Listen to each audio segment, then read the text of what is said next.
Alors bonsoir à tous et à toutes.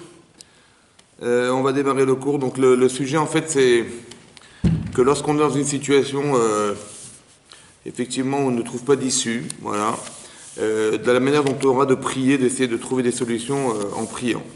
Et donc c'est un peu le sujet. Pour introduire le sujet, en fait, on va s'inspirer de la paracha de cette semaine, la paracha de Vayera, qui traite de la prière d'Abraham. La prière d'Abraham au sujet de la ville de Sédom. Et on va voir de la manière dont il a de prier, on va essayer de s'en inspirer, c'est de comprendre que dans une situation comme ça, précaire, ou dans une situation de destruction, où Hachem avait voulu détruire cette partie du monde, comment on s'en sort et comment on arrive à faire basculer en fait la tendance par la tfila. Alors, mais au départ, en fait, on va essayer d'expliquer un petit peu le personnage d'Abraham, qui va nous permettre de mieux comprendre comment il a agi, et dans quelle mesure nous-mêmes, si on essaie de ressembler à Abraham Avinu, dans cette mesure-là, on va essayer de pouvoir rentrer dans les aptitudes qu'on aura de faire la tfila et de prier de façon cohérente avec Hachem. Alors c'est marqué au début de la paracha, c'est marqué Vayera elav Hachem. Hachem lui est apparu, Be'elone Mamré, dans les collines de Mamré, dans la plaine de Mamré. Veu Yoshev petach haoel kechom hayom. Il était assis à la porte de sa tente, kechom hayom, à la chaleur du jour. Donc Vayera elav Hachem. Hachem lui est apparu. Donc il est apparu à Avraham Avinu. À Rachid expliquait, en fait, il est apparu, c'est-à-dire qu'il est venu lui demander comment il allait, alors qu'il était le 3e jour de la Mila. C'était un jour très douloureux pour un adulte, et on sait que c'est un jour de souffrance. Vous voyez, comme ça, c'est écrit aussi dans la Torah un peu plus tard, lorsqu'on sait que Shrem, dans la ville de Shrem, lorsque la fille de Yaakov Avinu, qui était Dina, était abusée par Shrem ben Hamor, là-bas, qu'est-ce qui s'est passé? Donc, Lévi et Shimon ont organisé un stratagème en leur disant, écoutez, vous savez, si vous voulez qu'on marie nos enfants ensemble, il faut absolument faire la Brit Mila, il faut faire la circoncision. Et c'est ce qu'ils ont fait. Donc ils ont accepté de faire la circoncision. Et là-bas, la Torah dit que le 3e jour de la circoncision, ils étaient carrément handicapés, ils ne pouvaient même plus bouger. Et c'est là qu'ils sont rentrés, ils ont récupéré Dina et ils ont massacré cette ville, quoi. Et donc d'expliquer là-bas que le 3e jour d'un Brit Mila pour un adulte, c'est très handicapant. Et c'est ce qui se passe ici. Donc Abraham, il est très très fatigué, il est incapable de pouvoir bouger a priori. Donc Hachem lui demande comment il va. C'est ça, Vayera elav. Hachem lui demande comment il va. Et donc ça veut dire, autrement dit, ça veut dire que, peut-être ça veut dire, pour nous, ça veut dire quoi que Hachem lui est apparu, et Hachem n'a pas d'apparence, c'est d'expliquer que peut-être que lorsqu'on a envie de se soigner, ouais, lorsqu'on a envie de se sortir d'une situation qui est d'une situation de maladie, peut-être que ça veut dire qu'Hachem il est venu nous rendre visite. Un petit peu comme nous, on irait rendre visite à des gens malades, et l'objectif de la visite, c'est d'essayer de donner du courage et envie à la personne qui est malade de se sortir d'une situation difficile. Et lorsqu'elle nous voit arriver, on la soulage en lui disant tu vas t'en sortir, et puis il dit oui, ça l'encourage à vouloir sortir de là. Et en fait, c'est peut-être l'idée qui se passe ici, c'est que quand on dit tiens, on est malade et on a envie de prendre un médicament, on est souffrant et on allait voir un médecin, en fait, le désir d'aller voir le médecin, peut-être c'est parce qu'Hachem il est venu nous rendre visite. Vous comprenez? C'est peut-être ici l'explication de Rachid. En tout cas, c'est une parenthèse. Moi, ce qui m'interpelle ici, c'est la chose suivante. C'est marqué Vayera elav, il lui est apparu. Et il était assis à la porte de sa tente. De qui on parle ici? On parle a priori d'Avraham Avinu, d'accord? Mais pourquoi c'est pas marqué dans le texte? On aurait dû nous dire dans la Torah, Hachem est apparu à Avraham, tout simplement. Au lieu de dire il lui est apparu à Avraham. Ou bien Avraham était assis à la porte de sa tente. Pourquoi on ne cite pas Avraham? On parle pas d'Avraham dans la paracha. C'est quand même étonnant, c'est bizarre. Ça veut dire quelque chose a priori, il y a quelque chose de profond derrière. On dit qu'il était assis à la porte de sa tente, qui est Chomayom à la chaleur du jour. Et Rachid expliquait que ce jour-là, exceptionnellement, il faisait chaud. Rachid expliquait pourquoi il faisait chaud. Il faisait chaud parce que Hachem, il voulait pas que Abraham soit dérangé par les habitants qui vivaient dans le désert. Et donc, il a vu la souffrance, le niveau de souffrance qu'avait Abraham, il fallait pas le déranger. Donc Hachem, il a exempté de la misva de l'hospitalité. Achnasat ochim. Et qu'est-ce qu'il a fait pour ça? Il a fait un miracle incroyable. Il a carrément fait sortir le soleil de son enveloppe. C'est-à-dire que, a priori, ça veut dire que la couche d'ozone a disparu et que ce qui filtre le soleil et qui va filtrer à 45% la chaleur du soleil, elle a disparu, cette couche d'ozone. Et donc, il faisait une chaleur torride. C'est-à-dire qu'il faisait carrément 2 fois plus chaud que d'habitude. Si dans le désert il fait 50 degrés, je sais pas, ou un peu plus peut-être, il faisait 100 degrés. Ça veut dire que là, les gens, ils pouvaient plus sortir, il faisait trop chaud dehors. Et donc Hachem, il a fait un truc pareil. Maintenant, Maintenant, qu'est-ce qu'on apprend de là? Ben, je pense qu'on apprend de là que quoi, Hachem est obligé de faire des miracles pareils pour empêcher les gens de sortir. Il est obligé de faire un miracle pareil pour empêcher les gens de sortir. Ça vous paraît cohérent, ça? En fait, ça veut dire quoi? Ça veut dire qu'Abraham, il est tellement têtu. Il est tellement têtu à l'idée de recevoir des gens qu'Hachem, il n'a pas le choix. Parce que de le convaincre à lui, ça ne passera pas. Alors il faut absolument que les gens ne sortent pas de chez eux pour qu'ils ne puissent pas faire cette mise-là. Ça veut dire qu'on voit qu'Hachem, il suit Abraham Avinu jusque-là, quoi. Il suit Abraham jusque-là. Donc il a très, très, très envie. Il a très envie au-delà de la souffrance. Il a très envie au-delà de la souffrance corporelle. Ça veut dire qu'Abraham, il souffre d'avoir fait la Brit Mila il y a 3 jours. Hachem, il estime qu'il n'est pas nécessaire pour lui de faire la mitzvah. Hachem, il exempte d'une mitzvah, je ne sais pas si vous vous rendez compte, de recevoir des gens. Et Abraham, il veut absolument recevoir des gens, malgré la douleur et malgré la chaleur. Alors, quand on y réfléchit, on se dit qu'il fait quelque chose de vraiment surhumain. C'est surhumain ce que fait Abraham. Surhumain, ça veut dire que normalement, quelqu'un qui est souffrant, il voit qu'il fait trop chaud dehors, il aurait tellement voulu recevoir des personnes, mais il fait trop chaud, et que évidemment les gens ne sortiront jamais, donc il aurait dû, Abraham Avinu, décrocher son téléphone et dire à sa femme, écoute, je ne veux pas être dérangé. Voilà, c'est ce que j'aurais moi normalement fait, et que n'importe qui, je pense, aurait fait. Mais Abraham, il n'est pas comme ça. Pourquoi il n'est pas comme ça? Parce que le désir de mitzvah, il est plus fort que lui, plus fort que la souffrance personnelle, plus fort que tout ça. Alors moi, j'apprends une chose ici. D'abord, on peut réfléchir ensemble et se dire que, déjà, ce qu'on peut apprendre personnellement, c'est de se dire que si Abraham n'a pas souffert du fait d'être handicapé par la Mila, et que son seul objectif c'était de réaliser de l'hospitalité, voilà ce qu'il voulait faire. Ça veut dire qu'autrement dit, ça veut dire qu'on peut apprendre de là que lorsqu'on a des objectifs qu'on veut atteindre dans sa vie, on n'est pas en souffrance. Et donc quand est-ce qu'on est souffrant? Quand on n'a pas d'objectif. Quand est-ce qu'on se plaint dans la vie? Quand est-ce qu'on souffre de ce qui nous arrive? En fait, c'est parce que quelque part on n'a rien à faire. Ou bien on n'a pas des objectifs assez forts ou assez puissants pour annihiler complètement la souffrance qui pourrait nous amener à pouvoir réaliser nos projets. C'est ça qui est marqué dans la paracha. Abraham, il ne souffre pas. C'est incroyable. Alors qu'il devrait souffrir. Non, il est devant sa porte, il attend les gens, quoi. Il est là. Ça, c'est une chose à comprendre. La deuxième chose à comprendre, c'est pourquoi Hachem, il a laissé la chaleur. Ça veut dire pourquoi il a mis une telle chaleur tellement énorme. Pourquoi une telle chaleur tellement énorme? Et mettez-vous à la place d'Abraham. Abraham, il veut absolument recevoir des gens. D'accord? Donc il est devant sa porte, et là, il voit une chaleur torride. Une chaleur exceptionnelle. Il dit normalement, c'était pas prévu. La météo n'avait pas prévu qu'il fasse si chaud. Et là, il fait chaud, mais très chaud. Et exceptionnellement chaud. Exceptionnellement chaud, ça veut dire quoi? Exceptionnellement chaud, ça veut dire que c'était pas normal. Donc si c'est pas normal, c'est que c'est Hachem. Donc maintenant, comment ça se traduit? Si c'est Hachem qui a mis cette chaleur torride, et qui sait Hachem combien Abraham il tient à recevoir des gens, puisqu'au-delà de la souffrance, il veut absolument recevoir des gens. Donc quand Hachem il lui met la chaleur, et que dans le désert c'est vide de monde, il n'y a personne, voilà, vous êtes dans la rue, il n'y a personne, d'accord? Et Hachem il sait pertinemment que j'ai envie de recevoir des gens, et Hachem il a mis la chaleur, pourquoi faire? Voilà. Et ça c'est la question qu'on peut se poser dans la vie, ça veut dire que ça paraît tellement logique de se dire, vu la frustration d'Abraham, parce qu'Abraham il veut recevoir des gens et Hachem le sait, et quand bien même Hachem l'empêche de faire la mitzvah, il doit se dire, j'ai dû faire des bêtises dans ma vie, il doit se culpabiliser en se disant, si Hachem il veut pas, qu'est-ce qu'on peut faire? Ça va? Et c'est comme ça qu'on réfléchit nous en général. C'est-à-dire que quand ça va pas, quand ça marche pas, on se dit, Hachem il a dû trouver chez moi des puces, et des poux et des machins, il a dit, voilà, t'es pas gentil, t'es pas content, il est pas content de nous, et donc c'est pour cette raison qu'il dit, tes mitzvot, tu les gardes. Et donc je vais mettre une chaleur torride pour te faire comprendre que tes mitzvot, j'en veux pas.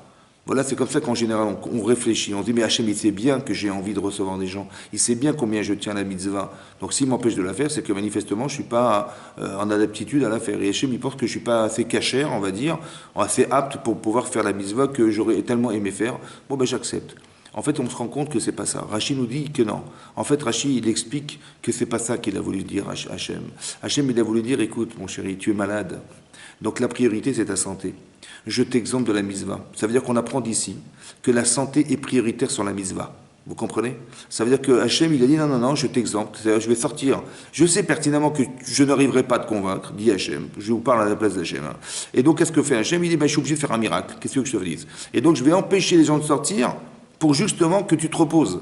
Ça veut dire qu'on apprend de là qu'on est exempté des mitzvot lorsqu'on est dans un tel niveau de fatigue ou un tel niveau qui logiquement aurait dû faire qu'Abraham il aurait dû rester chez lui. Hachem il dit écoute tu veux t'entêter, ben, c'est moi qui vais gagner, je vais t'empêcher de sortir ou je vais t'empêcher de faire la mitzvah parce que les gens ne sortiront pas. C'est tout simple. Voilà ce que fait Hachem. Dire Rashi qu'au final Hachem il a vu qu'il avait tellement de peine Abraham Avinu, il avait tellement envie de recevoir des gens que finalement il a envoyé des anges qui avaient des apparences humaines. Bon. Deux questions. La première question évidente, c'est de dire, voilà, si Rachid nous explique que Hachem, Akadosh Baruch Hu, il a il a fait sortir cette chaleur torride qui était pas prévue, exceptionnelle, pour empêcher les gens de sortir et éventuellement déranger Abraham parce qu'Abraham était souffrant. Alors logiquement, si Hachem avait pensé qu'Abraham il devait recevoir des gens par peine de ne pas en recevoir, il aurait dû normalement retirer la chaleur et permettre aux gens de sortir. Et là, Abraham, il aurait fait Arnasatochim, il aurait reçu comme il avait envie de le faire depuis le départ, recevoir les gens qu'il n'a pas pu recevoir à cause de la chaleur. Voilà ce qu'il aurait dû faire Hachem logiquement, c'est-à-dire retirer la chaleur et laisser sortir les gens. C'est ça qu'il aurait dû faire. Et là, c'est pas ça qu'il a fait. Il a laissé la chaleur, il a envoyé des anges. Il a laissé la chaleur, il a envoyé des anges. Pourquoi il a fait un truc pareil? Pourquoi Hachem il a fait une chose pareille? D'accord? À part ça, il faut comprendre aussi la chaleur. Écoutez-moi bien. Quand il nous arrive quelque chose dans la vie, en fait, c'est une question. Il t'arrive quelque chose, en fait, c'est une question que tu devrais te poser. Tu te dis, mais...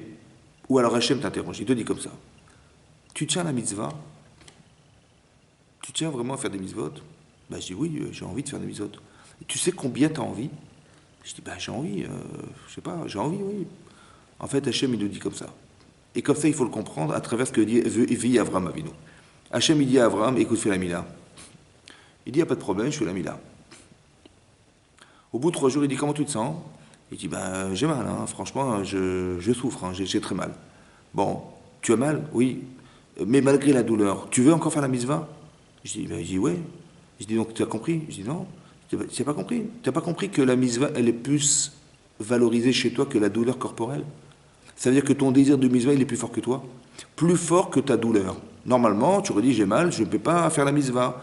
Et bien, tu vois que tu n'es pas handicapé par ta souffrance. Ça veut dire que ton désir de mitzvah, il est plus fort que ton handicap personnel. Chazak ou Baruch. Je te félicite. Après Hachem, qu'est-ce qu'il lui dit? Il dit, bon, écoute, je vais te rajouter la chaleur. Ok. Et maintenant, je te rajoute la chaleur à la douleur. Donc tu as chaud et tu as mal. Et je te pose la question. Hachem, il me pose la question. C'est-à-dire que quand je vois, moi je suis Avraham Avinu, je vois qu'il fait chaud et j'ai mal. En fait, Hachem, il me dit, qu'est-ce que tu ressens là? Je dis, j'ai mal et j'ai chaud. Et je suis même frustré de ne pas recevoir des gens. Tu dis, comment faire frustré? Mais normalement, tu aurais dû ne pas être frustré. Tu aurais dû te dire, heureusement, Mina Shamaim, Baruch Hashem, qu'Hachem, il a mis la chaleur, ça m'exemple de faire la mitzvah. Voilà, comme ça, tu aurais dû réfléchir. Mais c'est pas comme ça qu'il réfléchit Abraham. Ça veut dire, autrement dit, Hachem, il lui dit, mon chéri, tu sais quoi? L'intensité de mitzvah que tu as en toi, elle est plus forte que la douleur et que la chaleur. Chazak ou Baruch. Super. Mazal Tov. C'est comme ça qu'on réfléchit dans la Torah. Vous avez compris? On n'est pas en train de se dire, tiens, je suis vexé, j'aurais tellement voulu recevoir des gens, qu'est-ce qu'il a été faire un Hachem de mettre de la chaleur? En fait, il n'a pas mis la chaleur pour te vexer. Il a mis la chaleur pour que tu mesures combien la mitzvah, elle t'incombe, combien la mitzvah, tu y tiens. Parce que tu ne le sais pas, toi. Tu ne le sais pas, il faut te battre pour savoir que la mitzvah, tu en as envie. Parce que si je t'avais dit, tiens, ici il fait chaud, qu'est-ce que tu penses? Je dis, théoriquement, je dis, peut-être que j'aurais été me coucher, voilà. Ou peut-être que j'avais simplement eu très très mal, j'aurais abandonné. En fait, tu n'en sais rien. Alors, qu'est-ce que fait Hachem pour que tu le saches? Que tu aies conscience de ce que tu as construit, Baruch Hachem, dans ta vie. Alors tu vas pouvoir, alors Hachem, il t'éprouve. Mais l'épreuve, c'est pas pour tester. L'épreuve, c'est simplement pour que tu mesures combien tu as réussi à intensifier la mitzvah au fond de ton cœur et combien elle t'incombe et combien tu as envie de la réaliser. T'en sais rien, tu n'en sais rien. Alors tu sais comment tu vas le savoir? De cette manière. Hachem lui a dit fais la mila. Et là tu dis mais la mila, malgré la mila, tu as envie de faire la mitzvah? Il dit oui, j'ai envie de faire la mitzvah. Chazak, ça veut dire que tu sais combien tu y tiens à cette mitzvah. Au-delà de ta douleur, tu tiens à la mitzvah. Et au-delà de la chaleur, tu tiens encore à la mitzvah. Mais chazak au baruch. C'est ça qu'Hachem il t'a dit. Il t'a pas dit comme tu as cru. Vous avez compris? Ça veut dire qu'il y a deux façons de lire. Et il y a une façon Yetzeratov et une façon Yetzerara. Le Yetzerara, il dit, tu vois, tes mitzvot, Hachem, il n'en veut pas. Parce qu'ici, il en voulait, pourquoi il a mis la chaleur? Dis-moi, voilà. Alors tu dis, oui, c'est logique, a priori, c'est logique. Ouais. Que si Hachem il a mis la chaleur, c'est que tes misotes il en veut pas. Un petit peu comme s'il pleut à Sukkot, bah, c'est qu'Hachem il est pas content. Voilà. Il veut pas de ta souka. C'est la même chose. Voilà, c'est la chaleur, c'est pareil. En fait, c'est vrai que c'est logique, mais est-ce que c'est vrai? C'est pas parce que c'est logique que c'est juste. Vous comprenez? La logique du Yetzirah, elle n'est pas forcément juste. C'est si je suis faible, si je suis influençable, si je suis pas clair dans ma vie, dans ma relation avec Hachem, dans la compréhension que j'ai de la Torah, alors je peux tomber dans ces panneaux-là. Vous avez compris? C'est pour ça qu'on étudie la Torah. C'est pour ça qu'on part à la yeshiva. C'est pour apprendre à étudier et pour apprendre à comprendre comment on peut avoir une attitude pareille et dans une situation comme ça, comment ça se réfléchit. Vous avez compris? C'est ça que ça veut dire. Ok. Donc ça veut dire qu'Hachem lui a dit bravo. Alors que moi je croyais qu'il m'avait dit t'es nul. Non, c'est exactement l'inverse. Donc Hachem il a dit bravo et grâce à ça, bah, qu'est-ce qui va se passer? Donc bizarrement Hachem il garde la chaleur. Mais c'est un peu cruel quand même. Parce que d'un côté on se dit mais le pauvre Abraham, il a une centaine d'années, il est vieux, a priori il est vieux, sans force, handicapé par la mina, et Hachem encore il lui rajoute de la chaleur, franchement il a rien trouvé d'autre pour occuper les gens à devoir aller ailleurs pour ne pas déranger Abraham. Je sais pas, on aurait eu un match du PSG, les gens ils auraient été voir le foot, voilà, ils auraient été au Parc des Princes pour voir le match de foot, ils n'ont pas été dérangés Abraham Avinu, il a dit ah dommage, ils ont été voir le foot et je ne peux pas recevoir des gens, ça aurait suffi, pourquoi Hachem il était obligé de lui mettre la chaleur? Pourquoi faire? C'est pas gentil. Bon. La Gemara de Rabbi Metzia d'Afpevav, elle dit là-bas hein, que plus tard on voit dans la paracha que finalement Hachem va envoyer des anges qui avaient des apparences humaines et Abraham il va trouver la force d'aller courir vers eux. D'accord. Il va les inviter, il leur a proposé un peu de pain, un peu d'eau et finalement il va leur apporter un festin. 3 langues de veau chacun, une langue d'eau chacun et 3 veaux, c'est extraordinaire. Donc il leur a donné du lait, il leur a donné du veau, il leur a donné à boire de l'eau, il les a mis à l'ombre d'un arbre pour les rafraîchir. Et la Gemara d'expliquer que par le srout, par le mérite de ce chesed, cet acte de bonté d'Abraham, il leur a donné à boire, il leur a donné à manger, et il les a mis à l'ombre d'un arbre pour les rafraîchir. Alors on a été zoché l'ishlosha, on a été méritant de 3 choses dans le désert. Au sortant d'Égypte, au sortir d'Égypte, qu'est-ce qui s'est passé? Hachem il nous a fait passer par le désert. Maintenant, il fallait bien pouvoir subsister dans le désert. Mais comment vous voulez vivre dans le désert? C'est impossible, humainement, c'est pas possible. Alors Hachem, il a dit, il faut qu'on trouve de l'eau, d'accord? Il faut qu'on puisse les nourrir. Donc il a plu de la manne pendant 40 ans. Il y a eu de l'eau, le Be'er Miriam, le fameux puits de Myriam. Nous, on croit qu'un puits, c'est une margelle du puits qui se baladait. Non, non, c'était carrément un ruisseau qui se divisait en 12. C'était énorme. Il y avait un énorme ruisseau qui les suivait en permanence. Et aussi les Anané Kavod, les fameux colonnes de nuée, qui, les dirigeaient, leur donnaient la direction à suivre, et aussi qui les protégeaient du soleil. Il y avait un nuage au-dessus de leur tête qui les protégeait du soleil. Les Anané Kavod, les colonnes de nuée. Bisrout Shosha Zarouli Shosha. Par le mérite de ce qu'a fait Abraham, alors dans l'histoire, Hachem, il a pu nourrir les Bnei Israël dans le désert, les protégeant par les colonnes de nuée et leur permettant de s'abreuver grâce à l'eau qui était présente. Bisrout Shosha, par ce mérite-là. Premier enseignement. Est-ce que vous saviez que quand vous faites une mitzvah, elle a une répercussion dans le futur? Vous pensez que non, quand on fait une mitzvah, c'est pour ça qu'on l'a fait. C'est-à-dire que voilà, j'ai fait une mitzvah, je suis très content, voilà, Baruch Hashem, et je sais que par ce biais, je vais avoir le lamaba, voilà, je suis content, voilà. En fait, c'est pas tout à fait ça. Ça veut dire que c'est vrai, hein, mais c'est pas tout à fait ça. De là, on apprend de la Gemara qu'en fait, c'est pas tout à fait ça. Ça veut dire qu'on va exploiter ce que vous faites pour alimenter le futur. D'accord? Ça veut dire que si Abraham, il avait dit simplement, bon, écoute, je suis fatigué, écoute, je suis vieux, j'ai ouvert le Shulchan Aruch et j'ai remarqué que quand on est fatigué, quand on est malade, quand on est un vieillard, on est exempté de certaines choses. Écoute, voilà, j'ai fait la halakha. Bon, Hachem, il aurait été bien embêté parce qu'il avait envie de nourrir dans le désert et il n'a trouvé personne. Ça, c'est un problème. Deuxième chose, il faut comprendre que pourquoi Hachem, il a besoin d'Abraham. Hachem, il peut très bien nourrir des gens dans le désert, il claque des doigts, c'est bon, la manne, elle va tomber. Pourquoi il voulait absolument trouver quelqu'un? De là, on apprend une chose incroyable, on apprend que ce que vous voyez plus tard dans le futur, c'est-à-dire qu'Hachem, il a fait pleuvoir la manne dans le désert. On a eu le Bérir, c'est extraordinaire, c'est miraculeux, c'est surhumain en fait. Eh bien, Hachem, il ne peut pas le faire gratuitement. Vous avez compris? Ça veut dire que tout ce que vous voyez, tous les miracles que vous voyez, en fait, ils ne sont jamais gratuits. Il faut qu'on puisse mériter de les avoir. Alors Hachem, il cherche des gens qui sont capables de réaliser une chose pareille. Et il cherche, et il trouve un homme qui s'appelle Avraham Avinu, qui est capable de faire un chesed, mais pas un chesed, pas un acte de bonté ou un acte d'hospitalité classique, on va dire. Qu'au-delà de la douleur, au-delà de la chaleur, au-delà de tout, il est capable de se surmonter pour ça. En fait, il fait un acte de chesed qui est surnaturel. J'ai deux preuves à ça. Deux preuves à ça. Première preuve, a priori, c'est que c'est marqué dans le texte, Vayera Elav, il lui est apparu, Ve'u Yoshev, et il était assis. On ne dit pas Avraham était assis, on ne dit pas il est apparu à Avraham. Pourquoi? Parce qu'Avraham c'est l'homme. Mais là on n'est plus dans l'humain, vous comprenez ou pas? C'est ça, il lui est apparu, il n'est même pas là.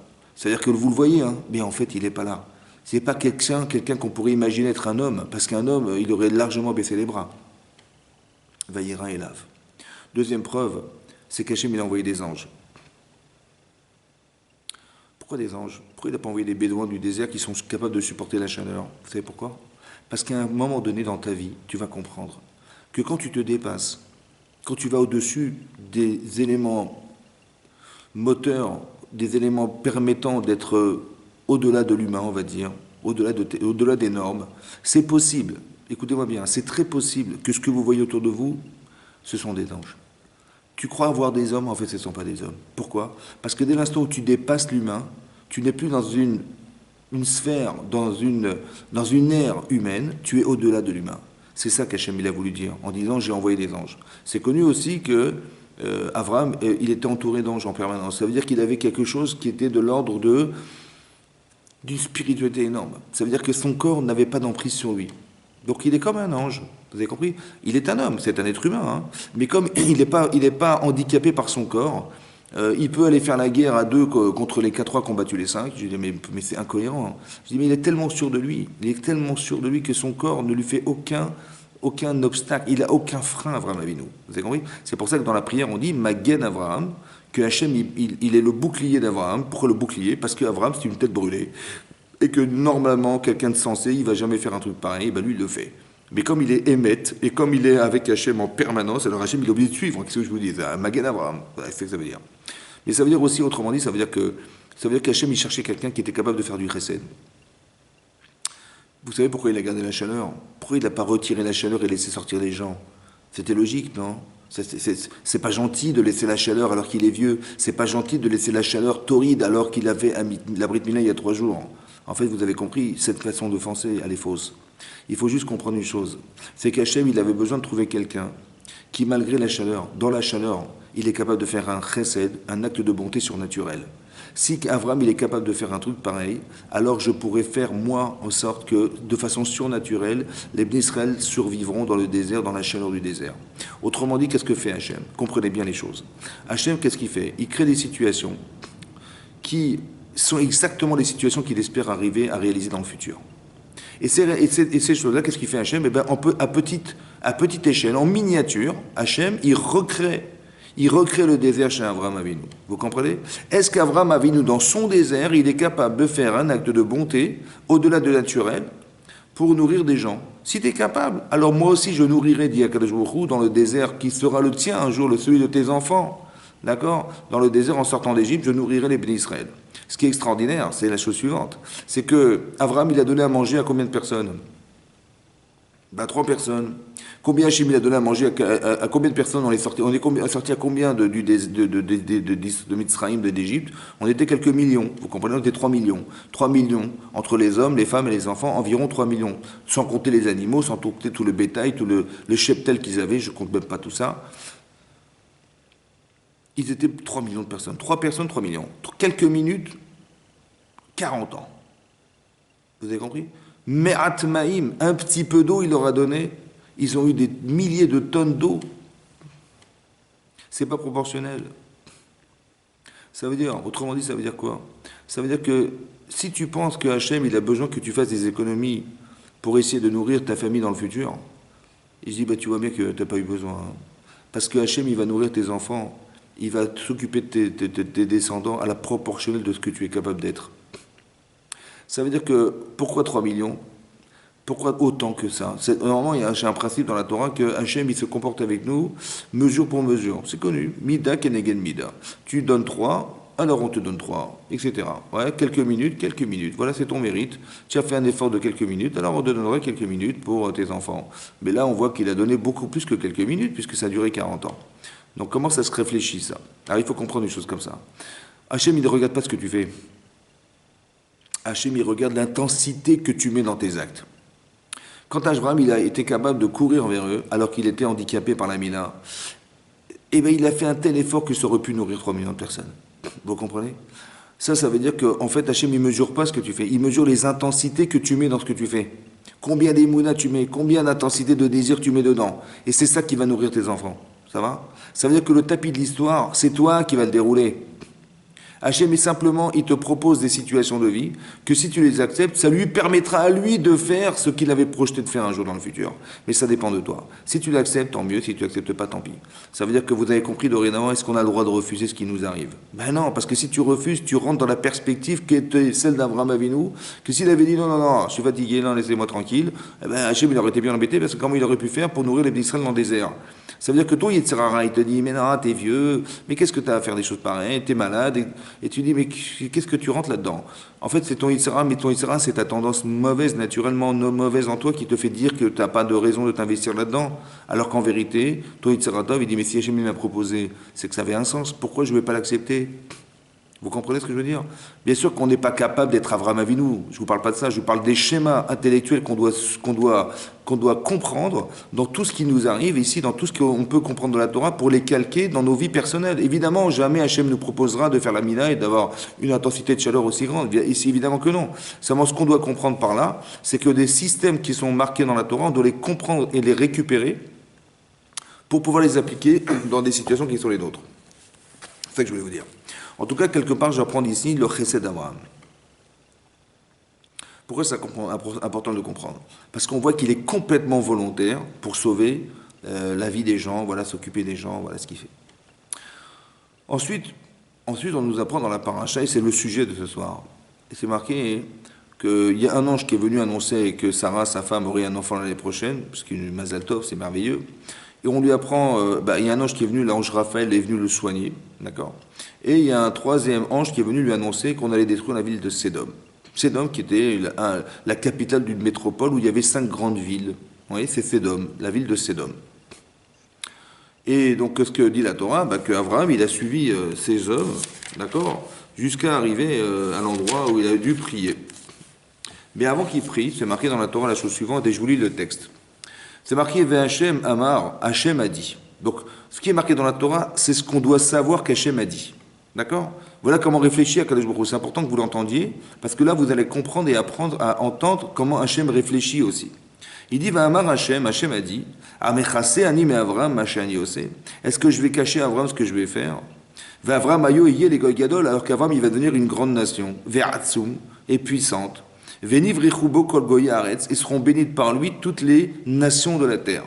Ça veut dire qu'il est marqué clairement dans la Torah que toute l'humanité, toutes les nations de la terre, elles vont vivre par le mérite d'un seul homme, qui s'appelle Avraham Avinu. Qui a d'artive, parce que je sais à son propos, Lemaan Asher Itzavet Banav, qui va ordonner à ses enfants, et Vet Beto Acharav et sa famille après lui, après sa mort, ses enfants continueront à respecter ce qu'il a dicté à ses enfants. Veshamru derech Hashem, ils vont garder le chemin de Dieu. La asot tzedaka ou mishpat, de faire de la charité et de la justice. Les man avi Hashem à Avraham et Asher diberalav, afin qu'Hachem il apporte à Avraham ce qu'il avait promis à Avraham. Voilà ce qu'il a dit. Donc il a dit, pourquoi je ne vais pas lui cacher ce que je vais faire en détruisant la ville de Sodome? Parce que quelque part, il va apprendre quelque chose de là, qu'il va devoir transmettre à ses enfants. Ouais. Ses enfants, c'est nous, en fait. Ouais. Il va nous apprendre, parce que lui, il a dicté à ses enfants de faire la tzedaka, c'est-à-dire de la charité. Normalement, l'argent que tu as, en général, tu le gardes. Là, on te demande de le partager. Ce qui est compliqué, ce qui n'est pas très, très humain, on va dire dans les sentiments naturels qu'on peut avoir, on veut garder pour soi. On dit non, tu vas partager un peu ta vie, tu vas partager ce que tu possèdes, tu vas pouvoir combler un peu les manques des autres. Il y a des gens qui sont pauvres intellectuellement, tu vas les combler. Il y a des gens qui sont pauvres physiquement, tu vas les combler. Il y a des gens qui sont pauvres financièrement, tu vas les aider. C'est ça. Donc tu vas partager ce que tu as avec les autres. C'est ça la tzedaka. Et c'est quoi le mishpat de la justice? C'est de comprendre qu'il y a une logique comportementale qu'on doit avoir et on doit respecter des valeurs. Si les gens ne respectent pas les valeurs, on les juge. D'accord? Donc ces deux notions-là, c'est une notion physique et une notion spirituelle. Et ça, c'est le travail que fait Abraham Avinu et c'est ce qui nous transmet à nous aujourd'hui, qui devient aujourd'hui, toute la démocratie, toutes les lois qu'on a aujourd'hui, elles sont issues de ces principes. La démocratie, c'est-à-dire que chacun a le droit de dire ce qu'il pense, on a le droit d'exprimer ce qu'on pense, on peut faire des manifestations, on est libre, ouais.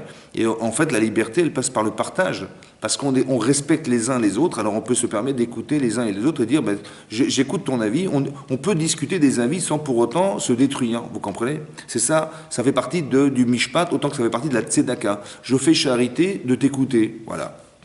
Qu'est-ce qui se passe? Hachem dit, Vayomer Hachem, Zarakat Zdom Va'amora Kiraba. J'entends des cris, énormément de cris de cet endroit qui s'appelle Sédom. Vechatatam Kikavda Meod. Et leur faute est très très lourde.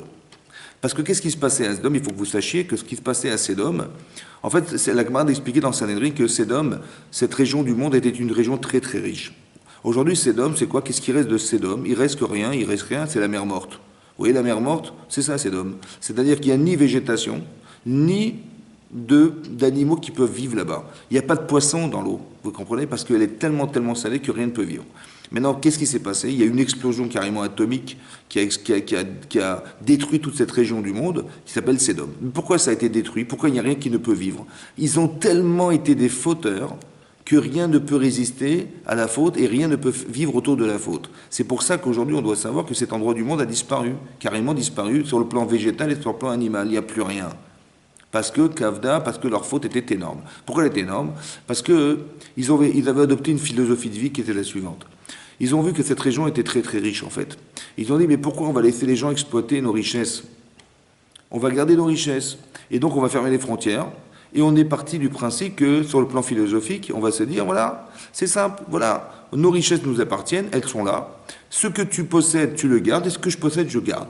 C'est ce qui est marqué dans les Pirkei Avot. Oui. Il y a ce qu'on appelle une mida bénonite, c'est-à-dire une qualité moyenne, de dire shelcha, shelcha, sheli, sheli. Ce qui est à toi est à toi, ce qui est à moi est à moi. Yesh omrim, il y en a qui ont dit, parmi des chachamim, que ça, c'est la qualité, c'est le défaut, on va dire, de Sédom. Pourquoi c'est un défaut de penser que ce qui est à toi est à toi et ce qui est à moi est à moi? Parce que tant que tu as, tant mieux, mais si tu as rien, alors qu'est-ce qui se passe? Tu crèves, c'est pas grave. Tu peux mourir, c'est pas grave. On ne partagera rien, ce qui est à toi est à toi. On dira, c'est ton bazal, t'as pas eu, c'est pas grave. Mais on peut arriver à de la cruauté, on peut arriver à de la différence, on peut arriver à de l'inconscience, on peut arriver à de la haine. Là-bas, la Gemara d'expliquer qu'ils sont arrivés à un niveau de haine incroyable que quand ils voyaient des pauvres qui demandaient, qui faisaient l'aumône dans la rue, chacun donnait 1 centime. D'accord?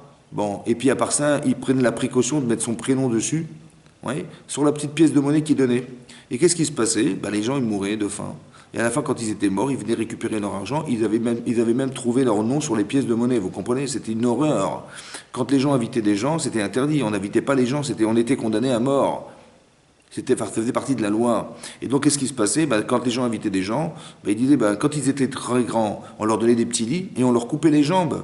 Oui, il faut bien qu'ils rentrent dans le lit, sinon comment vous voulez qu'on fasse le lit?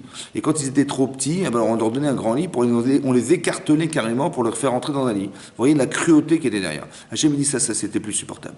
En fait, il s'est passé une chose incroyable, c'est que quand Hachem a entendu Zaraka Gdola, un grand cri, c'est quoi ce cri, dit la Gemara, de Midrash Rabbah? En fait, Lot, il avait une fille qui faisait la charité en cachette, vous comprenez? Et donc, qu'est-ce qui s'est passé? Elle avait un pot de miel sur elle, et lorsqu'elle avait un pauvre qui tendait la main pour manger, elle lui a tendu ce pot de miel, et on l'a attrapé en flagrant délit de charité. Ils l'ont attrapé, ils l'ont versé le pot de miel sur elle, et donc elle a été piquée par des abeilles, des bourdons, et elle est morte. Et elle crié, et ce cri était trop insupportable, et Hachem a dit, on arrête là.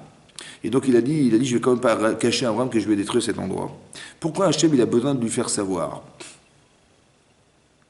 Et là, c'est marqué dans la Torah la chose suivante. Écoutez bien maintenant, donc on rentre dans le sujet de la prière. Vaïgash Abraham. Et donc Abraham se rapproche. Et Rachid expliquait que la Gisha, le rapprochement, ça veut dire 3 choses. 1, ça veut dire, c'est ça qui est marqué Valo, là c'est marqué Vaïgash, c'est marqué Matsinu Agasha le Milchama. On a vu qu'on se rapprochait à propos de la guerre, Vaïgash Yov, d'accord? À propos aussi de Pius, séduire, il y a aussi la notion de se rapprocher dans la séduction, Vaïgash Elav Yehuda. quand il a rencontré Yosef, il s'est rapproché pour essayer de le convaincre de laisser partir Binyamin. Ve'agash al-tfila, et aussi on voit le mot Vaïgash dans la prière, Vaïgash Eliyahu Hanavi. Donc on voit trois choses. Quand il est marqué Vaïgash dans le texte, c'est-à-dire que l'homme se rapproche d'Hachem, c'est soit pour être dur, soit pour être souple, soit pour prier. Voilà ce qui est marqué. Et on voit qu'Hachem, on va voir d'Abraham des qualités de dureté. Regardez le texte, je vous lis le texte et écoutez bien ce qui est marqué. Vaïgash Avraham Vayomar. Donc Avraham prie et il dit Aaf tispe tzadikim racha. Est-ce que tu vas détruire le tzadik et le racha? Oula yeshra misim tzadikim betochaïr. Peut-être il y a 50 tzadikim dans la ville. Aaf tispe l'otis alamakom ma'an chamishim tzadikim hashem bikirba. Est-ce que tu vas détruire et tu ne vas pas pardonner la ville à cause, grâce aux tzadikim, les 50 tzadikim qui s'y trouvent? Ça veut dire qu'Abraham il est en train de dire deux choses. Un, il dit, tu vas quand même pas laisser mourir les tzadikim au détriment des Réchaïm. Donc sépare les tzadikim des Réchaïm. Et maintenant que tu les sépares, alors permets aux Réchaïm de vivre grâce aux tzadikim qui sont là, parce qu'ils sont 50. Khalila lecha me'asot kadavarazé. Malheur à toi, Khalila, ça veut dire que c'est désacralisant pour toi de faire une chose pareille. L'ami tzadik im racha, de tuer le tzadik et le racha. Vaya tzadik racha, on dira le tzadik c'est comme le racha. Khalila lecha ashofet kol haaretz. Ouais, Khalila lecha, c'est désacralisant pour toi, c'est un sacrilège qu'on dise de toi, toi le juge de la terre, que tu n'as pas fait la justice, et Rachid dit tu n'as pas fait la vérité. C'est dur. Comment Hachem il parle à Abraham, il est dur avec Hachem. Comment il ose parler comme ça, Hachem? C'est une effronterie de parler comme ça, Hachem. Comment il ose dire, Chazvé Shalom, qu'Hachem, il ne sait pas faire la différence entre un tzadik et un racha? Hachem, il ne sait pas non plus que s'il y a des tzadikim, évidemment, qui ne vont pas mourir. Depuis quand quelqu'un qui est tzadik, il va mourir? Vous comprenez? Vous comprenez? C'est quoi cette prière? De comment comprendre la prière d'Abraham? On a l'impression qu'il injure Hachem, quoi. C'est un chilou Hachem. Comment on peut prier une chose pareille? Comment on peut oser prier de cette manière? C'est insupportable. Vous comprenez comment il ose dire une chose pareille? Il dit Khalila lecha, toi le chauffeur de la terre, toi le juge de la terre. Tu vas pas. Comme si Hachem ne sait pas faire la différence entre un tzadik et un racha. Alors et on est obligé de lui dire, tu sais, il y a des tzadikim là-bas, ça se fait pas ce que tu vas faire. Comment tu vas oser tuer les tzadikim?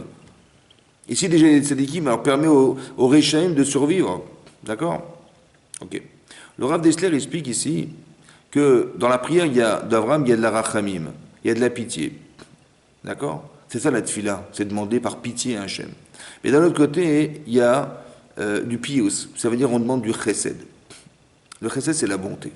C'est quoi la différence fondamentale entre la bonté et la pitié? La bonté et la pitié. En fait, la pitié, quand on a pitié de quelqu'un, c'est qu'on est en réaction à une situation qui nous est difficile de supporter.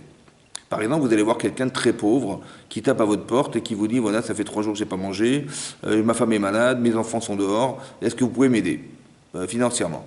Je dis, bon, j'ai pitié de lui, alors je vais réagir et je vais lui donner de l'argent. La pitié, c'est une réaction. Le Chovot Halvavot explique que la différence entre la pitié et la bonté, c'est que, en fait, quand j'ai eu pitié de lui, j'avais mal de le voir comme ça, je me sentais mal de le voir comme ça. Alors j'ai donné de l'argent, ça m'a soulagé. J'ai dit, le pauvre, avec l'argent que j'ai donné, il va pouvoir manger aujourd'hui. En vérité, la pitié, c'est un sentiment qu'on doit avoir, mais qui n'est pas le plus haut niveau qu'on puisse avoir. Pourquoi? Parce que quelque part, quand je lui ai donné, je me suis soulagé, ça m'a fait plaisir. Ça m'a soulagé d'une souffrance que je ne supportais pas de voir. Alors, quelque part, en lui donnant, je me suis aussi un petit peu donné. Vous comprenez? Ça, c'est la pitié. Par contre, le chesed, c'est pas ça. Tu n'as pas besoin, toi qui es chesed, qui est bon, d'attendre de savoir qu'il y a des gens qui sont en souffrance pour pouvoir organiser des choses. Par exemple, tu sais pertinemment qu'il y a des pauvres, tu le sais ou pas? Ok. Tu sais par exemple qu'il y a des gens malades, tu le sais ou pas? Bien sûr. Tu sais qu'il y a des gens en difficulté intellectuelle, tu le sais ou pas? Bien sûr. Donc tu vas créer des écoles pour les combler, tu vas créer des hôpitaux pour les soigner, tu vas créer des auberges, tu vas créer des endroits où ils pourront manger, etc. Même gratuitement, tu vas créer des... Voilà, parce que tu sais que c'est comme ça. Donc ça veut dire que tu n'as pas besoin de le voir, tu n'as pas besoin d'avoir pitié, mais par recette, parce que tu es bon, Ça va? La bonté, c'est pas quelque chose qui est du ressort de la résultante d'une situation qui a pu me mettre en difficulté. Non, je sais qu'il y a un besoin, alors je crée. Vous comprenez? Ça qu'on dit de Abraham, à la différence de Noach, c'est qu'Abraham, il allait devant Hachem. D'aller devant Hachem, c'est de précéder comment dire, il n'a pas besoin, Abraham, d'attendre qu'on lui dise, écoute, fais ça. Non, non, il est bon. Ça veut dire qu'il est bon, il sait que c'est nécessaire, il le fait. Vous comprenez? Ça, c'est la bonté. Maintenant, le Rav Dessler d'expliquer que Avraham Avinu, il va prier, il va demander le chesed d'Hachem. Je lui explique. En fait, ces gens devaient partir. Et donc, Hachem, il dit, je vais quand même pas laisser ces gens... on est arrivé à un seuil où c'est plus supportable. Donc, ces gens-là ne pourront pas survivre. Alors, on va les détruire. Comme ça dit Hachem. Maintenant, Avraham, il dit à Hachem, il dit, écoute, il faut qu'ils vivent Bechesed. À quoi ça sert de faire vivre des gens si ce sont des Rishaïm? À quoi ça sert? Alors, il a dit, et s'il y a 50 sadikim? Ça veut dire quoi 50 sadikim? Ça veut dire qu'il y avait 5 villes. Il dit, vous savez quoi? S'il y a 10 personnes par ville qui sont capables d'être des tzadikim, des gens qui ont des forces d'influence, alors je me débrouille, dit Hachem, dit Avraham à Hachem. Il dit, écoute, moi je m'arrangerai, ça prendra le temps que ça prendra, mais laisse-les vivre pour que je les change. D'accord? Si tu me laisses 50 tzadikim par ville, si tu me laisses 10 tzadikim par ville, il y en a 5, je les sauve. Hachem dit, il n'y a pas de problème. S'il y en a 10, je te laisse. Tu les sauves, il n'y a pas de problème. Après il dit, mais peut-être qu'il y en a 45. 45, ça veut dire quoi? Ça veut dire 9 fois 5. Peut-être que dans les 5 villes, il n'y a que 9 personnes. Alors, est-ce qu'on pourra t'associer toi avec les 9 et faire en sorte que ça se sauve? Il a dit, il n'y a pas de problème, s'il y a 45, j'accepte. Après, il dit, bon, peut-être qu'il y en a 40. Ça veut dire quoi 40? Ça veut dire qu'il y aura peut-être une ville qu'on va abandonner, parce qu'ils sont que 40. Ça veut dire 10 par ville, et on n'aura que 4 villes. J'ai mis ici à 40, il n'y a pas de problème, je sauve. Après, il n'y a peut-être que 30. 30 aussi, il n'y a que 3 villes, on en abandonne 2, on en sauve 3, il n'y a pas de problème. Et peut-être qu'il n'y en a que 2, il n'y a que 20 personnes, il y a 20 personnes, je ne sais pas. Et peut-être qu'il n'y a que 10. On va épargner une seule ville parmi les 5. Il dit, s'il n'y a que 10, c'est bon, j'accepte. Il n'est pas descendu en dessous de 10, parce que Noach, ils étaient 8. Dit Rashi, et Noach, il était 8 avec sa famille. Il y avait Noach, sa femme, Naama, et ses 3 enfants, et ses 3 brus, ses 3 belles-filles. Ils étaient 8. Et 8, ça n'a pas permis au monde de se sauver du déluge. Il a dit, en dessous de 8, je ne peux pas. 9 et Hachem, je peux, mais 10, ça va, mais 8, ça ne marchera pas. Parce que j'ai une référence, c'est Noach, ça n'a pas fonctionné. Et pourtant, Noach et sa famille, c'est des tzadikim, des gens justes, et ça n'a pas fonctionné. Donc il n'est jamais descendu en dessous de 8. Ça, c'est une question. Donc c'est pour ça qu'il n'a pas descendu en dessous de 8. À part ça, il n'a pas prié pour Lot. Lot, il se trouvait à Asdod, et Lot, c'est à la fois son neveu, le fils de son frère, et à la fois son beau-frère, puisque Lot était le frère de Sarah, qui était sa femme. Donc il a la fois son beau-frère, et il dit, mais il n'a pas prié, bizarrement, il n'a pas prié pour son beau-frère. Il n'a pas prié pour son neveu, en disant, Hachem, écoute, je t'en prie, bon, il n'y a pas 10 personnes, il n'y a pas 8 personnes, il n'y a pas 9, mais au moins mon neveu, tu le sauves. Le Rav Dessler explique pourquoi il n'a pas prié en espérant que son beau-frère, il allait se sauver, vous savez pourquoi? Et c'est de ça qu'il a eu très peur, Avraham Avinu. C'est ça qui est marqué, je t'en prie, ne t'énerve pas dans le texte. Pourquoi il a dit ça? Parce que la frontière entre la pitié et la bonté, écoutez-moi bien, s'il avait prié par pitié, en disant, je t'en prie Hachem, j'ai mon beau-frère qui est là-bas, je t'en prie par pitié, sauve-le. S'il avait prié comme ça, Hachem lui aurait dit, écoute mon chéri, si déjà tu as pitié de lui, alors il a pitié de moi. Parce que moi je supporte toutes ces avérotes, toutes ces bêtises, toutes ces fautes qu'ils font. Et moi je supporte. Alors si déjà tu dois attendre de moi que je supporte, alors toi aussi supporte. Vous comprenez? Donc il n'avait pas le droit de prier. Ça aurait été grave de prier par Rachamim, par pitié. C'est pour ça qu'en introduction, je vous ai expliqué qui c'était Abraham. Pourquoi je vous ai dit ça? Parce que quand tu pries Hachem et que tu attends des choses gratuites, par bonté, il faut que tu sois bon. Si tu n'es pas bon, tu ne peux pas te contredire en disant, bon, Hachem, je t'en prie, sois gentil, allez, par bonté, fais-le pour moi, alors que tu ne l'es pas toi-même. Vous avez compris? C'est pour ça qu'Abraham, on a pris cet homme en particulier, Hachem a dit, mais je ne vais quand même pas lui cacher, parce qu'on apprend quelque chose d'énormissime ici. C'est que toi, tout seul, tu peux prier Hachem pour sauver les gens qui sont en détresse. Oui? De qui on parle? De sauver qui?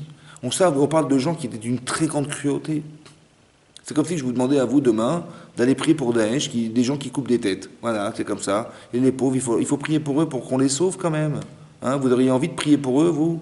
Et bien Abraham, il a eu envie de prier pour ces gens-là qui étaient exactement de la même catégorie que ces personnes. Mais comment c'est possible? Parce que quand tu es bon, tu fais pas de différence.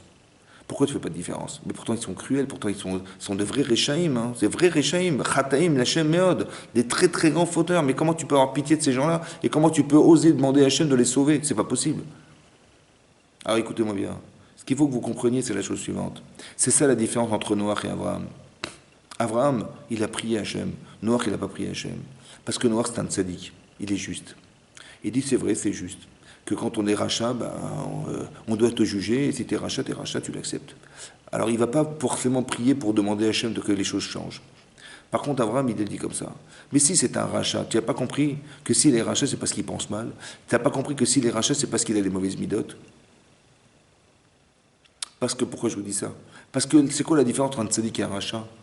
On a les mêmes facultés. Un rachat, c'est quelqu'un qui est intelligent. Un rachat, c'est quelqu'un qui ose faire des choses. Un rachat, c'est quelqu'un qui a des volontés. Le seul problème qu'a le rachat, c'est qu'il a orienté sa vie dans ce qu'il fallait pas faire. Il a mis son intelligence là où il fallait pas. Il a mis sa volonté là où il fallait pas. C'est dommage, franchement dommage. Il aurait pu faire de sa vie. C'est pour ça que je dis souvent que des grands Réchaïm de l'histoire sont des grands tzadikim qui ont raté leur vie en fait. Vous comprenez ça? Ça veut dire qu'il aurait pu réaliser quelque chose d'énorme. Dommage. Dommage, je sais pas moi, Hitler, c'était un grand stratagème, mais s'il avait mis ça dans le bien, il aurait fait de son pays un pays fantastique. Si Saddam Hussein, avec l'intelligence qu'il avait, la dictature qu'il a mis autour de lui, la puissance qu'il avait, il aurait pu faire de l'Irak, étant la deuxième puissance mondiale de pétrole, un fleuron du Proche-Orient.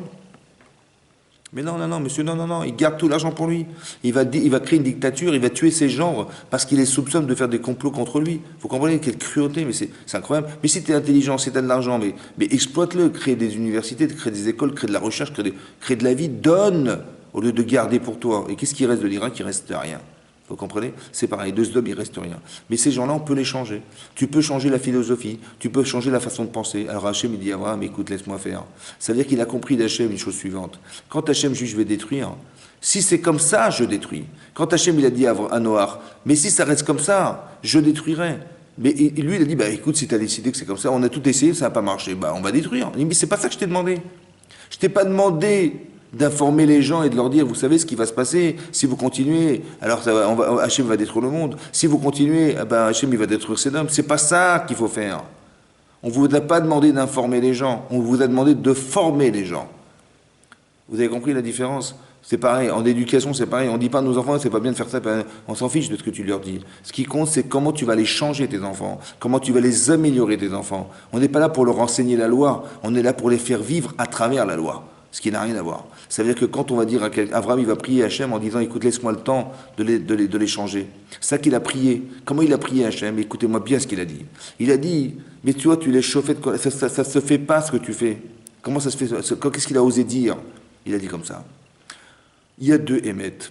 Il y a deux formes de vérité. Il y a la vérité d'Hachem et la vérité des hommes. C'est ça qui est marqué dans Rashi ici. Lo ya'aseh mishpat emet. Que les gens diront que tu n'as pas fait la justice. Comme il y a des choses qui nous semblent troublantes dans la vie. Voilà, ce qu'on vit aujourd'hui, c'est troublant. Franchement, c'est troublant. Il y a des maladies qui nous sont... voilà, il y a le coronavirus. On vit des choses insupportables. On voit des gens qui meurent autour de nous. Bon, comment vous le vivez? Vous pouvez le vivre de deux façons. On vous dit, on va sauver sa peau. Ouais. On met des masques, on se lave les mains. On fait tout en sorte pour éviter la maladie. Bon, et ceux qui l'ont attrapé, qu'est-ce qu'on peut faire? D'accord? Où tu te dis, mais c'est pas possible. Comment des gens ils tombent dans le coma? Comment des gens ils meurent de cette maladie? Mais ça va, tu supportes, ça va, tout va bien? Tu peux pas être comme Abraham Avinu en te disant, mais c'est pas possible, ça peut pas durer. Alors qu'est-ce que tu vas dire? Abraham, qu'est-ce qu'il a dit? Il a dit, tu sais, c'est désacralisant. Pourquoi? Parce que peut-être toi tu penses que ces gens-là qui étaient à Sédom, c'était tous des Réchaïm. Ils méritaient pas de vivre. Le problème, c'est que nous, on ne le voit pas comme ça. Nous, les hommes, on voit des tzadikim là-bas aussi. Peut-être il y a 50 tzadikim. D'accord? Et le problème, c'est quoi? C'est le suivant, c'est que on dira que le tzadik est comme le rachat. Ça veut dire que si tu vois des tzadikim qui meurent, eh ben ça va décourager les gens qui ne le sont pas, des tzadikim, de ne jamais le devenir. Parce qu'à quoi ça sert de devenir un tzadik si tu peux mourir comme un rachat? Vous comprenez ce que ça veut dire, ça? Alors Hachem, il écoute cette prière-là. Ça veut dire... Et c'est ça la différence entre Abraham et Lot, entre Abraham et Noach. À Noach, il dit, mais si Hachem il a décidé d'être le monde, qu'est-ce que tu veux que je lui dise? Alors qu'Abraham, il a dit, mais non, Le monde, tu vas le détruire parce que tel qu'il est, il est destructible, c'est vrai. Mais si on change les gens, eh ben, tu pourras plus le détruire, ou tu décideras de ne plus le détruire. Nous, le travail qu'on doit faire, c'est d'essayer de transformer les personnes. Le travail, c'est de diffuser la Torah. Le travail, c'est pas seulement de diffuser l'information de la Torah, c'est d'arriver à ce que les gens comprennent que c'est ça qui nous fait vivre. C'est que dans la mesure où tu partages ta vie, où tu es capable de comprendre que ce que tu as, ça fait vivre les autres aussi, ouais, que là, tu vas comprendre que finalement, un, bah, tu vas créer des liens, deux, tu te retrouveras jamais seul, et trois, bah, tu vas faire exister ce qu'Hachem il avait envie que soit. C'est-à-dire que Hachem il aurait pu faire lui-même, d'accord? Mais en fait, il t'a donné le pouvoir de le faire par toi-même. En fait, comme si tu remplaçais Hachem à travers le fait que bah, tu agis pour lui quelque part. Vous comprenez ce que ça veut dire? Donc quand Hachem il dit à Abraham, je vais quand même pas lui cacher, ça veut dire quoi? C'est-à-dire que dorénavant, vous saurez que ce qui n'a pas fonctionné, parce que ça n'a pas fonctionné, finalement, il n'y avait pas de tzadikim à Sédom, il n'y en avait pas 10. Alors il dit, bah, tout ça pourquoi? Pour rien finalement. C'est-à-dire qu'Hachem dit, ouais, je ne vais pas lui cacher, et finalement ça n'a pas fonctionné, donc Abraham il pourrait avoir comment dire, il pourrait avoir la frustration d'avoir prié toutes ses forces, et finalement ça n'a servi à rien.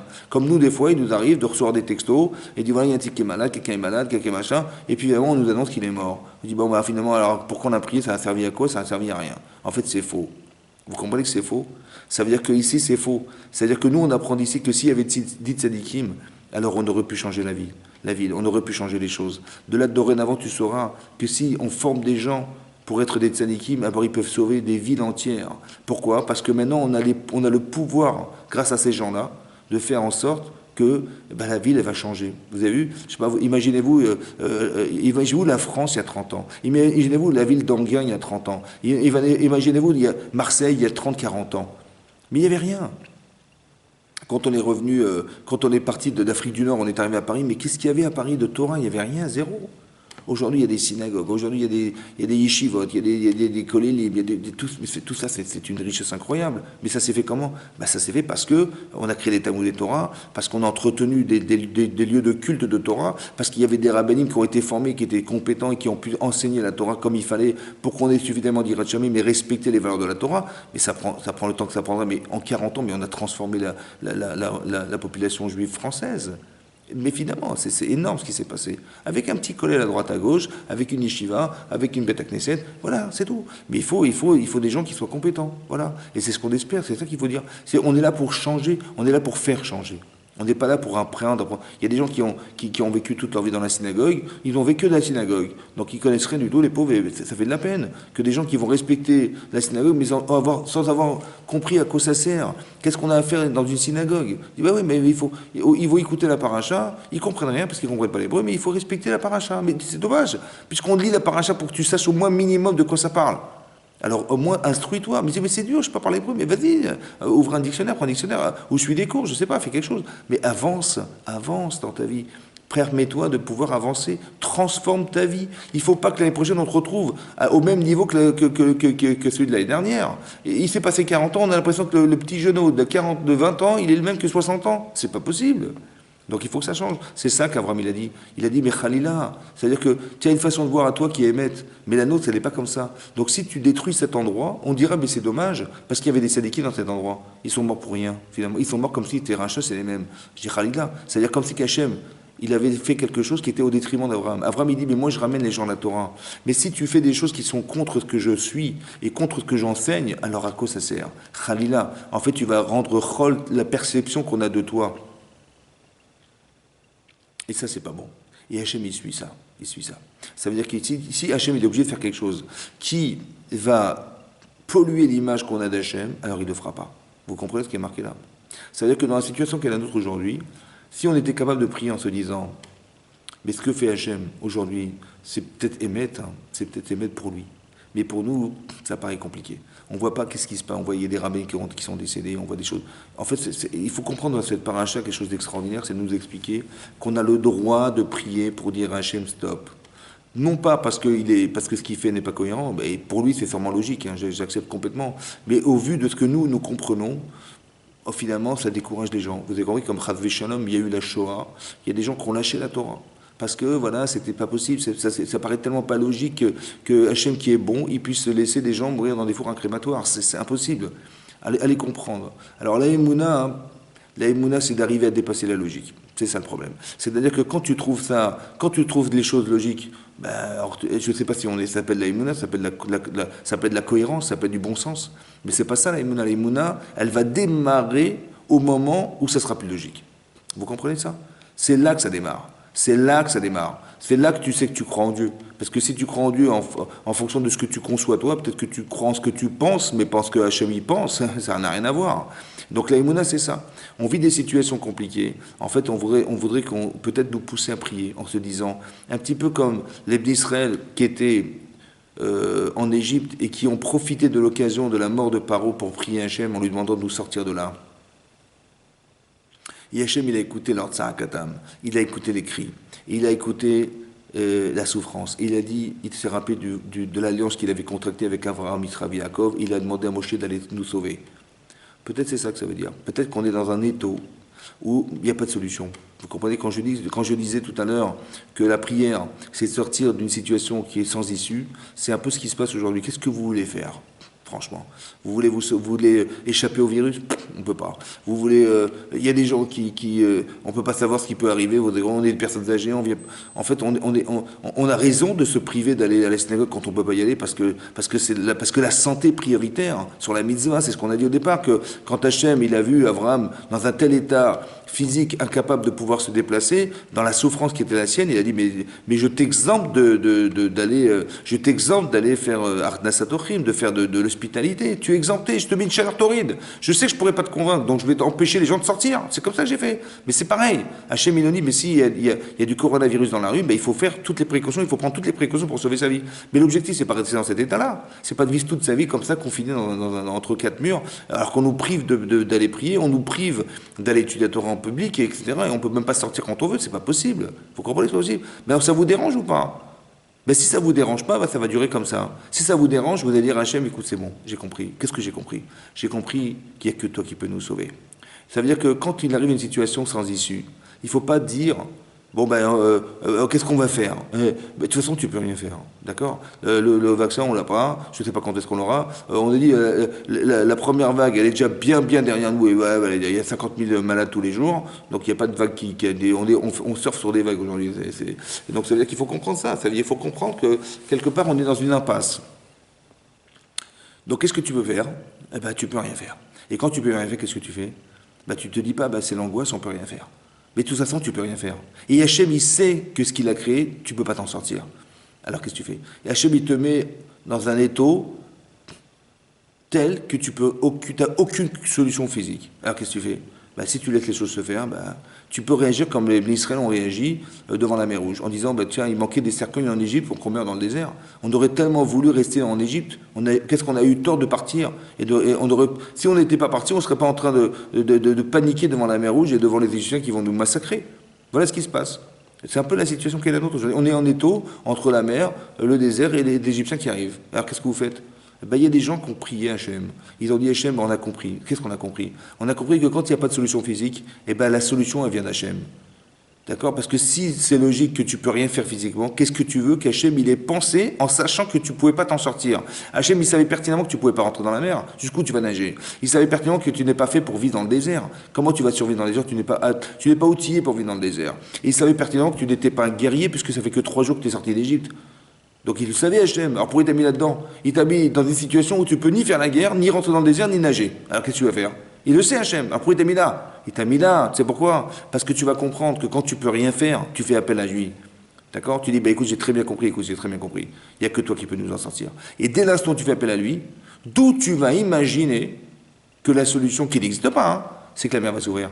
D'où tu vas imaginer? Personne ne va l'imaginer. Vous avez compris? Ça veut dire, n'essaie pas de réfléchir à des solutions, il n'y en a pas. Il n'y a que lui qui les trouvera. Donc tu dis, Hachem, j'écoute, j'ai compris. C'est bon, alors j'ai compris, il n'y a que toi qui peux nous sauver. Mais alors qu'est-ce qu'on va gagner? C'est que quand les choses, elles s'arrêteront, ou bien quand Hachem, il enverra le Mashiach, parce que c'est peut-être ça que ça veut dire. Parce que c'est quand même incroyable qu'on est tous touchés par le même problème. Tous, toute la Terre. C'est quand même incroyable, comme c'est que ça concernait toute la Terre. C'est incroyable. Peut-être ça veut dire que peut-être l'avenue du Mashiach, elle se prépare comme ça. En disant à Hachem, écoute, j'ai compris, envoie le Mashiach.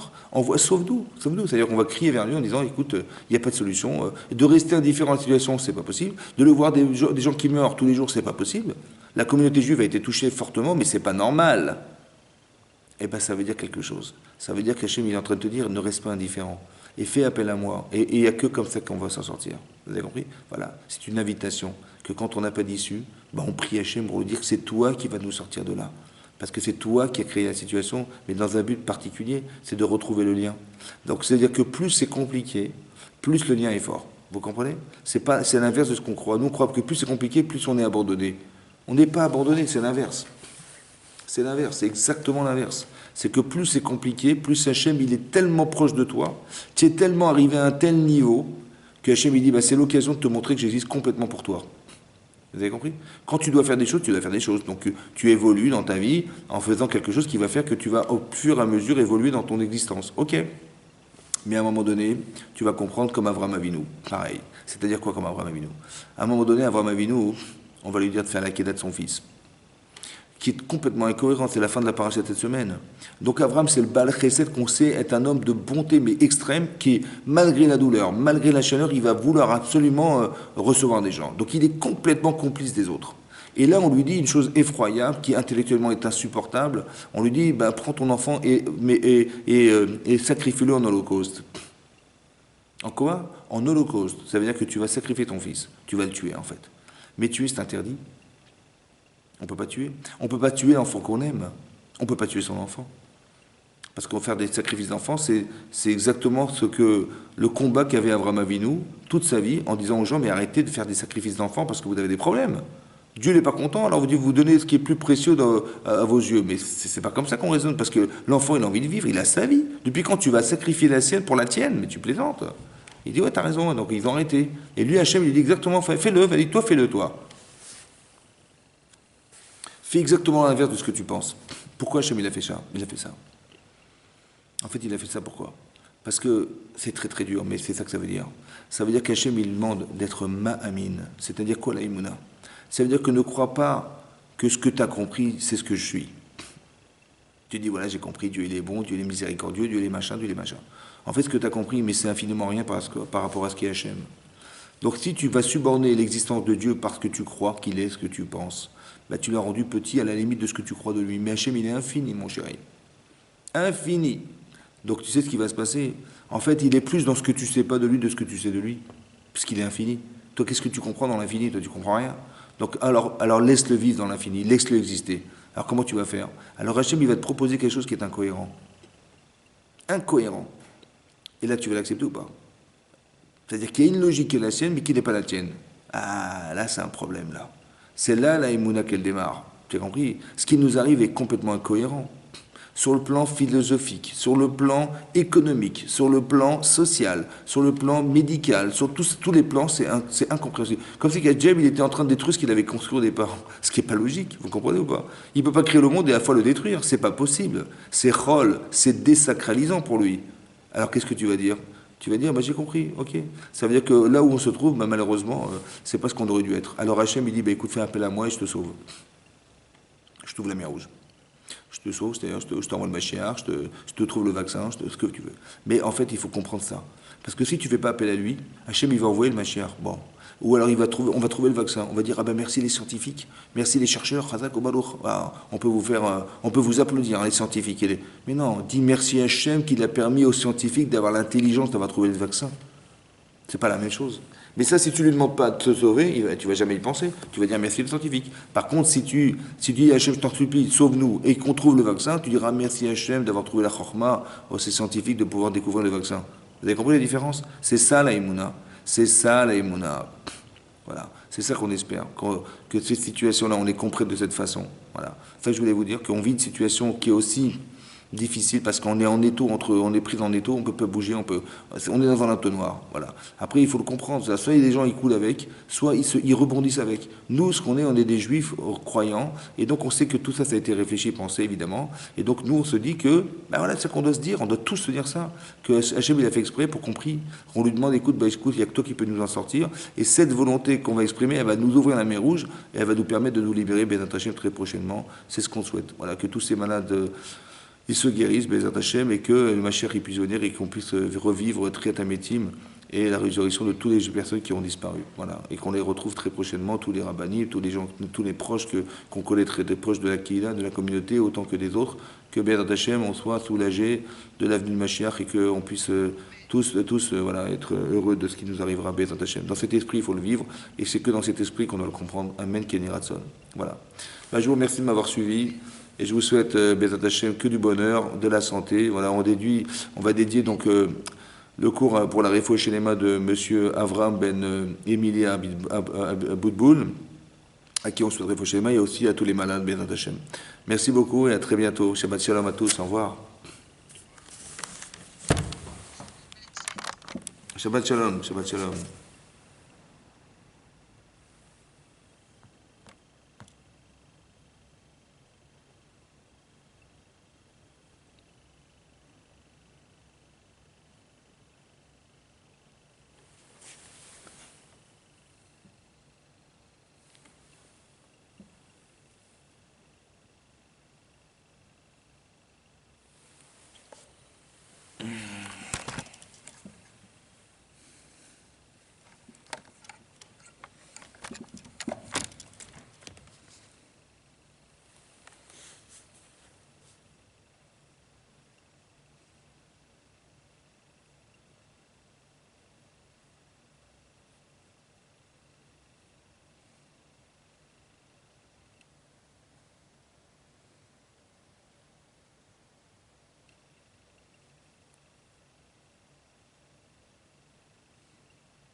Ils vont gagner.